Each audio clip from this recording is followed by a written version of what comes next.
Oke, bismillah. Assalamualaikum warahmatullahi wabarakatuh. Bismillahirrahmanirrahim. Alhamdulillahi rabbil alamin. Alhamdulillahi nahmaduhu wa nasta'inuhu wa nastaghfiruh wa na'udzu billahi min syururi anfusina wa min sayyiati a'malina. Allahumma sholli wa sallim wa barik ala habibina wa syafi'ina sayyidina wa maulana Muhammadin wa ala alihi wa ashabihi wa ala man ittaba'a hudah, amma ba'du. Bismillah, mari kita lanjutkan ngaji kita dalam sesi filsafat kebahagiaan. Kadang disebut sebagai kawruh bejo. Ya, jadi bejo itu bukan untung ya. Kalau kamu sering memahami bejo itu kan untung, tapi bejo itu sebenarnya hakikatnya bahagia.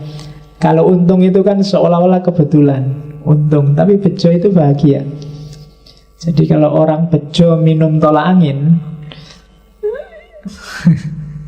iya, itu sebenarnya tidak logis. Sudah bahagia kok tidak minum tolak angin. Kecuali kalau sudah minum tolak angin pasti bejo. Itu kalau berani pakai itu tidak apa-apa. Tapi kalau dibalik hanya orang bejo yang minum tolak angin, itu yang secara logika banyak kontradiksi. Kawruh bejo. Mungkin setelah malam ini bisa diingat-ingat semua kajian yang lalu. Nanti akan terasa bahwa baik filosof barat maupun filosof timur, termasuk filosof Indonesia bahkan Jawa, sebenarnya kebahagiaan itu letaknya di situ dan semacam itu. Mirip-mirip semua. Oke, kita lihat ya. Ada apa? Ini keywordnya kalau masuk ke Surya Mentara. Sebenarnya cuma ini aja selesai. Hidup itu yang paling enak, jangan berlebihan juga jangan kekurangan. Sak butuhe, sak perlune, sak cukupe, sak benere, sak mestine, sak penake. Ya, ini nanti yang jadi iklannya Salonpas itu kan, opo-opo pas, pingin opo pas, pingin itu pas. Jadi sebenarnya ini seolah-olah sederhana dan gampang. Cuma problemnya adalah banyak orang yang tidak ngerti takarannya sendiri. Sak butuhmu itu berapa sih pasnya? Sak perlumu itu berapa? Cukup bagimu itu berapa? Bener versimu itu seperti apa? Sak mestine yang seharusnya untukmu itu semacam apa? Sak penake yang enak bagimu itu apa? Itu yang seolah-olah ini gampang, tinggal dijalani saja. Tapi kalau nggak ngerti ilmunya, nggak ngerti takarannya, bisa blunder, bisa kekurangan, bisa kelebihan. Misalnya seumur-umuran kamu ini, kira-kira seandainya dikasih uang, misalnya tak kasih, silahkan sebut jumlah uang yang kamu butuhkan. Itu kamu mesti ya kesusahan. Ya 1 bulan lah berapa butuhmu. Itu kan kamu ya pontang-panting sendiri ngitungnya. Biasanya kalau ada yang mau ngasih gratisan, buat tambah-tambahi. Ya kira-kira 5 juta lah Pak, mesti. Padahal mungkin 500.000 kamu cukup sebulan. Atau jangan-jangan 100.000 cukup. Ya, lo ya strateginya tuh ya. Ya cara paling gampang nyari pacar yang kaya. Ya apa-apa ditraktir kan. Oke, zaman saya dulu di pondok kadang-kadang baru tanggal 10 duitnya tinggal 20.000. Mesti nggak nyampe sampai akhir bulan. Strateginya gampang, karena di pondok tinggal mendekati teman-teman yang masak sendiri.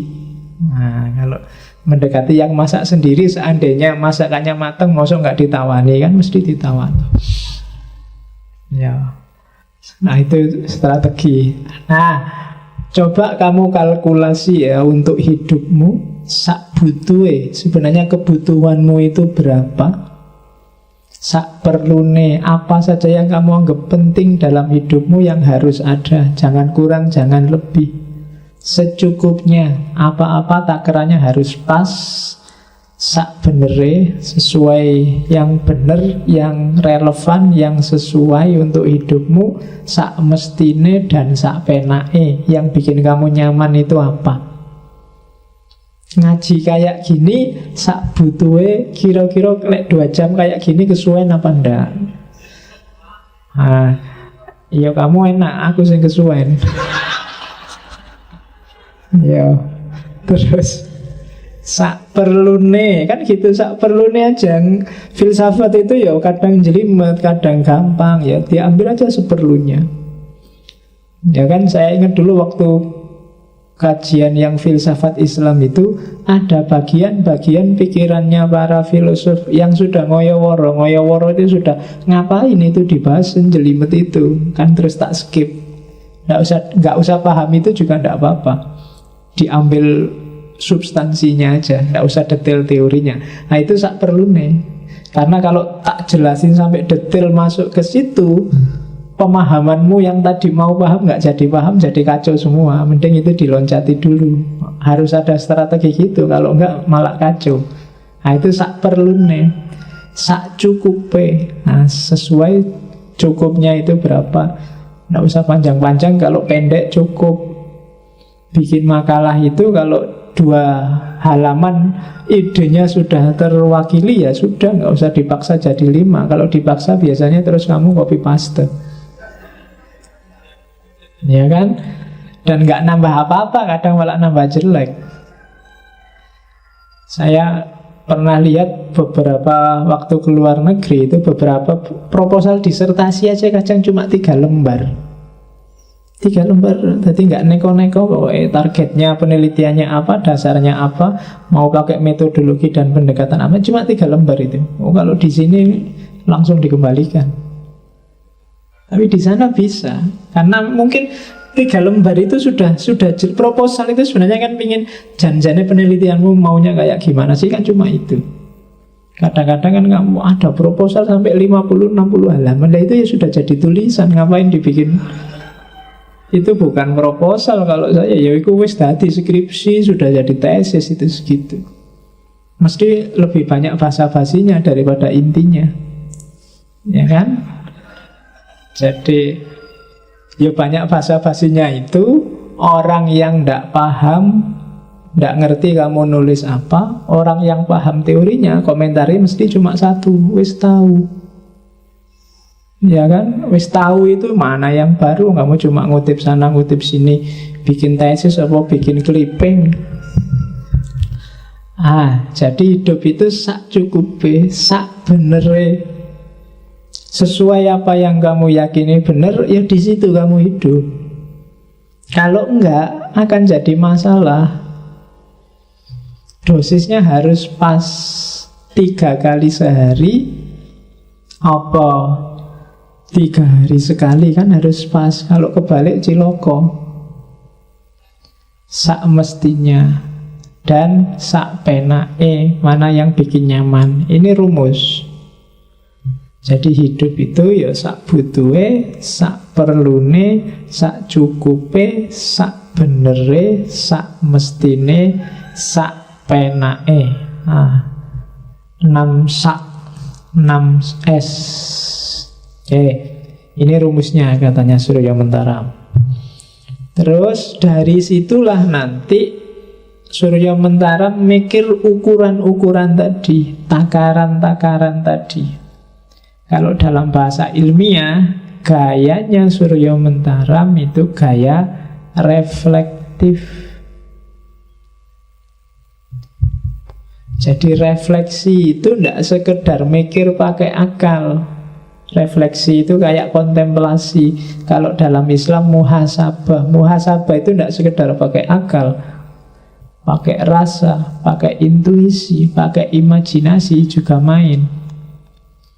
Dan gayanya Surya Mentaram itu kalau bahasa filsafat namanya rasionalitas yang reflektif. Beda sama Barat. Kadang-kadang beberapa filosof Barat itu ketika ngomong rasionalitas, rasionalitasnya biasanya rasionalitas yang egoistik.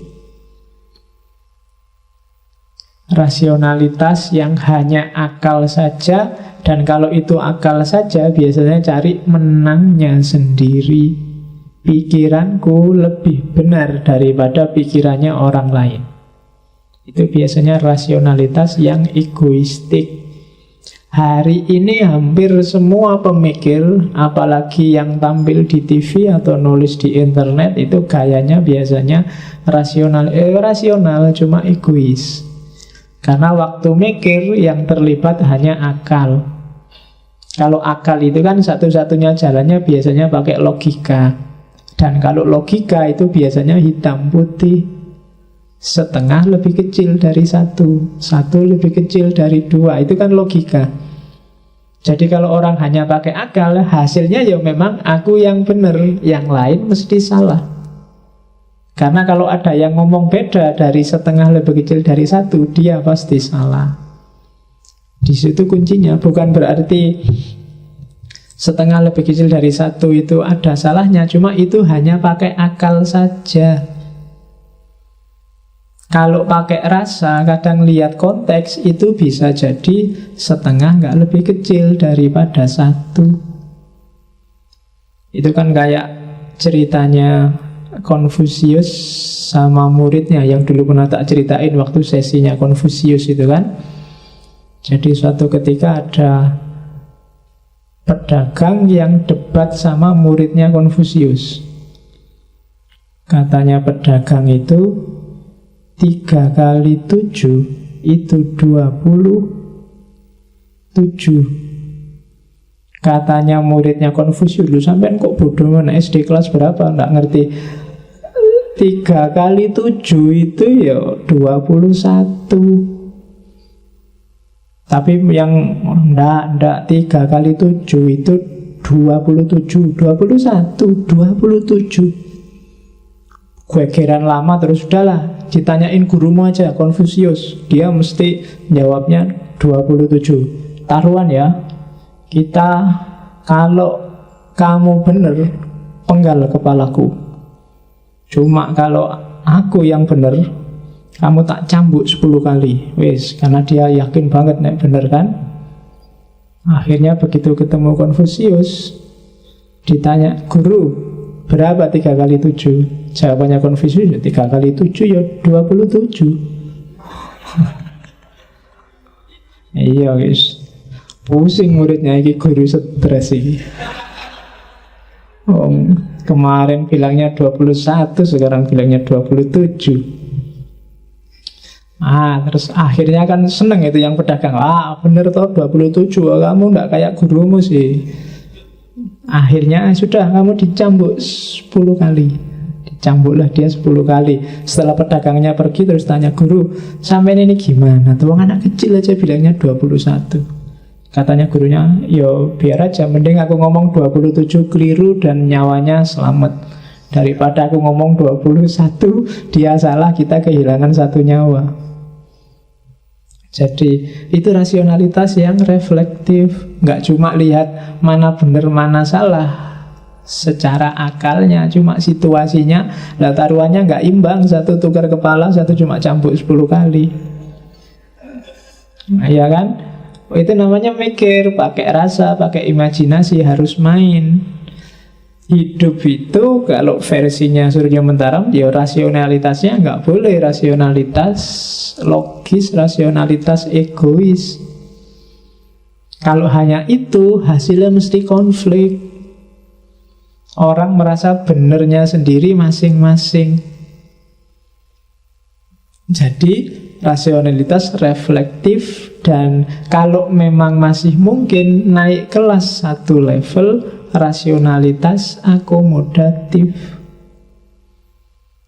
Rasionalitas akomodatif itu ya mikir, nyari bener semua fakultas pemikiran, fakultas caramu bisa menangkap pengetahuan, baik intuisi, naluri digunakan. Setelah itu dibuka, tidak kaku, akomodatif. Kalau ada orang punya pandangan berbeda, kalau ada orang punya versi sendiri, ya monggo, kita bisa nerima.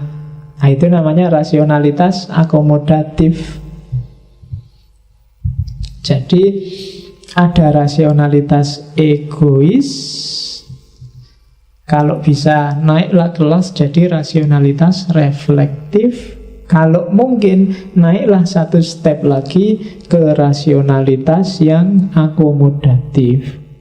Jadi nggak sekedar nyari kebenaran, tapi juga bisa menerima apapun kebenaran yang ditemukan orang lain. Nggak sekedar merasa benernya sendiri pakai akal, tapi juga ngejar kebenaran pakai variabel yang lain. Mungkin pakai naluri, pakai intuisi. Pakai naluri itu misalnya, kok tiba-tiba ibumu dari kampung nelpon, aku kok ketok-ketok awakmu terus yo, jangan-jangan sedang sakit. Itu mungkin kamu jawab, ala ibu itu nggak rasional, nggak masuk akal. Kan mesti gitu kan. Yo itu naluri ya namanya. Jadi perasaannya seorang ibu. Jadi rasionalitas itu harus perhatikan level-levelnya. Yo rasionalitas yang egoistik tadi kadang-kadang juga untuk hal tertentu yo dipakai.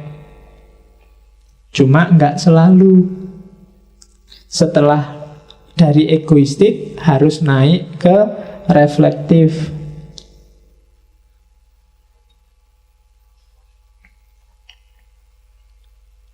Misalnya tehnya panas. Kalau rasionalitas yang egoistik kan tiba-tiba tak omong, tehnya panas man. Tapi kalau rasionalitas yang reflektif, dipikir sih, ini sudah capek-capek dibikinin, ini sudah capek-capek masak, ya kok gitu apa ya tiba-tiba harus ngomong gitu. Ya apa nanti-nantilah. Itu reflektif. Ya tak omongi tapi nggak sekarang, atau ngomongin nyindir dikit lah gitu. Itu reflektif. Kalau akomodatif, sudahlah nggak usah ngomong. Tiap orang kan takarannya beda-beda. Mungkin dia mikirnya ngajine 2 jam, kalau dikasih yang dingin nanti sampai akhir jadinya tambah dingin. Itu akomodatif. Kamu bisa nangkep apa yang dia mau. Itu levelnya semacam itu. Oke, jadi Surya Mentaram dia ada di level rasionalitas reflektif ketika dia ngomong tentang kebahagiaan, karena dia masih nyampe ke kebahagiaan individu, meskipun nanti di ujung dia masuk ke rasionalitas yang akomodatif, memahami semua orang yang lain sesuai dia memahami dirinya sendiri. Nanti Surya Mentaram ini merasa tercerahkan, menemukan. Jadi ceritanya satu ketika dia sedang tidur sama istrinya sendiri, sama istrinya orang lain. Jadi tiba-tiba terus dia bangun. Ketemu sekarang. Bertahun-tahun sejak umur 18 tahun gelisah nyari manusia. Ternyata ketemu sekarang. Istrinya kan cuma bengong aja, iki wong iki waras apa ndak. Jadi tiba-tiba ngomong sendiri, tidak sendiri, ketemu sekarang. Terus istrinya tanya, "Lo ketemu itu ndi?" Terus saiki menungsone. Ya iki menungsone itu. Ya Surya Mentaram yang tiap hari gelisah, tiap hari sumpek, tiap hari nyari menungso, ya dialah sendiri manusia itu. Jadi itu persis kayak René Descartes yang aku itu ada apa enggak sih? Akhirnya ketemunya kan dirinya sendiri. Ada, ya aku ini. Buktinya ada aku apa? Ya yang mikir aku itu ada apa tidak tadi. Berarti apa? Ada yang mikir. Kalau ada yang mikir berarti kan ada buktinya, aku ada, yaitu yang mikir tadi, yang sedang meragukan tadi. Nah, mirip itu Surya Mentaram merasa, ya yang gelisah tadi, yang tiap hari nyari jawaban, yang tiap hari sumpek tadi. Itulah dia manusia. Cuma tidak kayak Descartes, dia terus loncat ke ranah spiritual bahwa untuk memahami diri, untuk nemu orang, maka orang harus bisa ambil jarak dan lihatlah dirimu sendiri. Jadi kayak keluarkan dirimu dari dirimu, terus tolehlah lihat dirimu sendiri. Di situ kamu akan ngerti siapa dirimu. Di situ kamu akan ketemu pengetahuan sejati, ketemu manusia. Selama ini tidak ketemu manusia karena jadi satu, terlibat. Kamu tidak ngambil jarak. Ilmu itu bisa dipahami kalau ada jarak. Sesuatu itu bisa diketahui kalau ada jaraknya. Termasuk tentang diri. Muhasabah itu kan kamu agak misah dari dirimu, terus mikir, ngapain tadi aku ya, seharian ini apa yang sudah aku lakukan. Itu kan muhasabah, itu kan namanya ngambil jarak. Di situ kamu ketemu dirimu. Ya kalau kamu wajahmu nempel di tembok itu, kamu tidak akan ngerti tembok itu warnanya hijau mateng apa hijau muda. Nggak jelas. Kalau sama pacarmu sedang nempel itu nggak jelas, cakep apa jelek sama saja. Oh iya kan, cakep itu kelihatan kalau ada jarak. Ya paling nggak dikit-dikit lah. Kalau nempel itu nggak penting lagi sudah. Cantik apa nggak cantik, wis padha wae. Iya kan, logikanya begitu. Nek contohnya Runo kamu cepet paham ya. Ya, dikasih contoh yang lain-lain kamu suwi nangkepnya. Jadi aku ngerti dirimu cakep apa ndak kan ada jarak. Nah aku nempel di situ, ndak, yang nyampur di situ juga ndak bisa ngawasi satu-satu wajah temenmu kayak apa. Dan dia ketemulah kemudian bisa, ternyata aku bisa kenal diriku setelah melakukan retrospeksi tadi. Jadi melihat dirinya sendiri. Oke, nanti kayak apa sih prakteknya kita lihat. Nanti teori-teorinya, makanya disebut kawruh jiwa. Jadi apa sih kawruh jiwa itu? Meruhi awakipun piyambak. Ini bahasa Jawa ini, saya tidak tahu yang tidak Jawa berapa malam ini. Ya semoga yang hadir TOEFL Jawanya minimal.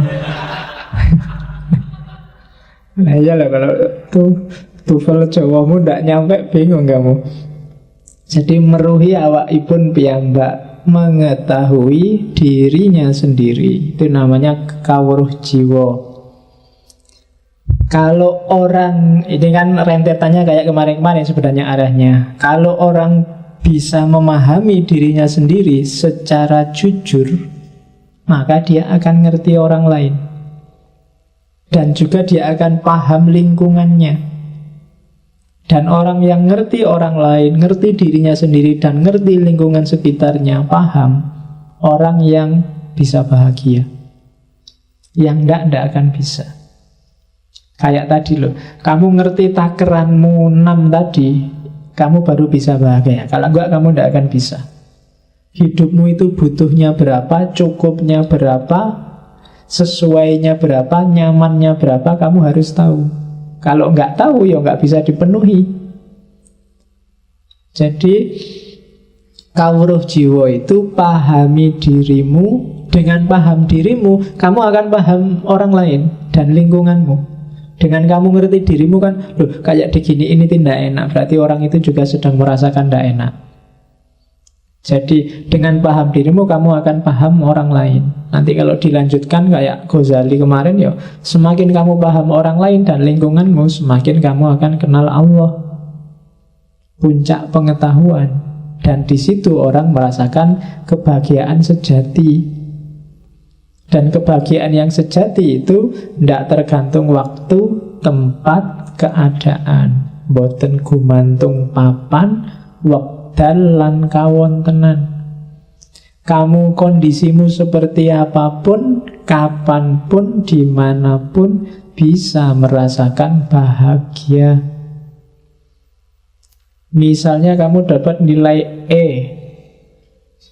contohnya dapat nilai E itu kan bikin kamu galau luar biasa. Tapi kalau kamu ngerti sebab musababnya, hakikatnya, galaumu mungkin berkurang. Oh iya, Ning, aku dapat E ya wajar saja, wong dosennya ngomong apa aku ndak paham, dikasih soal ndak bisa jawab, tugas ndak garap, masuk juga jarang-jarang. Oh, berarti E itu masuk akal.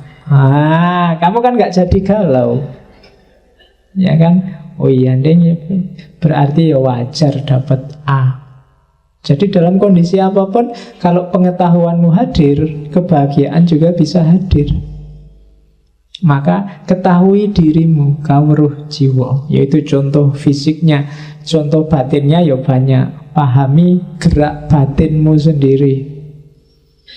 Kalau kamu nggak bisa menangkap, ya kamu susah. Yang bikin kamu senang itu apa sih? Ngaji ini yang bikin kamu nyaman apa? Masjidnya, kopinya, ya kan? Apalah, pilih salah satu yang bikin kamu nyaman. Terus materinya atau yang datang, jangan-jangan ada yang sudah mulai lirak-lirik.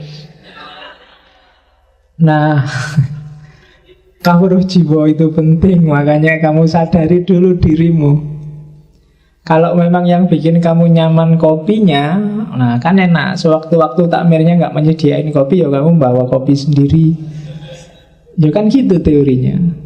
Jadi kalau yang bikin nyaman materinya, ya misalnya kamu, wah ini materinya kok gitu terus, pinginnya materi ini, usul aja Pak, mau materi ini sekali-sekali ya. Nah, itu biar kamu nyaman. Kenapa kamu bisa usul? Karena kamu ngerti yang kamu mau. Jadi itu kawruh jiwa namanya. Dengan itu kamu akan bisa bahagia. Kalau yang bikin nyaman kamu kopi, terus takmirnya nggak ngasih-ngasih kopi, dan kamu diem aja nggak bawa kopi, pasti ngaji ini bikin kamu nggak nyaman. Nggak bahagia kamu ngaji karena nggak ada kopinya. Jadi teori hidup itu semacam itu, katanya Surya Mentaram. Ketahui dirimu. Kawruh jiwa itu kalau pakai Sokrates, ya kenali dirimu. Semakin kamu kenal dirimu, semakin kamu mungkin bahagia. Tapi semakin jauh pengenalanmu atas dirimu, semakin jauh juga dari kebahagiaan. Terus teorinya lagi dikenal dari Surya Mentaram, namanya pangawian pribadi. Jadi pangawian pribadi itu pelajaran tentang diri sendiri. Barang siapa mempelajari dirinya sendiri, sebenarnya dia sedang mempelajari manusia dan kemanusiaan semuanya. Jadi nggak usah jauh-jauh belajar tentang manusia dan mencari manusia, pelajari dirimu. Kesalahannya Surya Mentaram selama ini, dia nyari manusia keluar dari dirinya sendiri. Padahal manusia itu ada dalam dirinya sendiri. Makanya tiba-tiba tidur terus bangun, ketemu sekarang. Selama ini terlalu sibuk nyari keluar. Dianggapnya yang bikin nyaman itu sesuatu yang di luar diri. Padahal enggak. Yang bikin nyaman itu dirimu sendiri. Maka pelajarilah pangawian pribadi. Pelajarilah dirimu sendiri. Pelajarilah hakikat dirimu. Dan hiduplah, katanya Surya Mentaram, saiki ing kene lan ngene. Jadi kunci pertama pangawian pribadi itu, kita harus hidup sekarang, di sini, dan begini.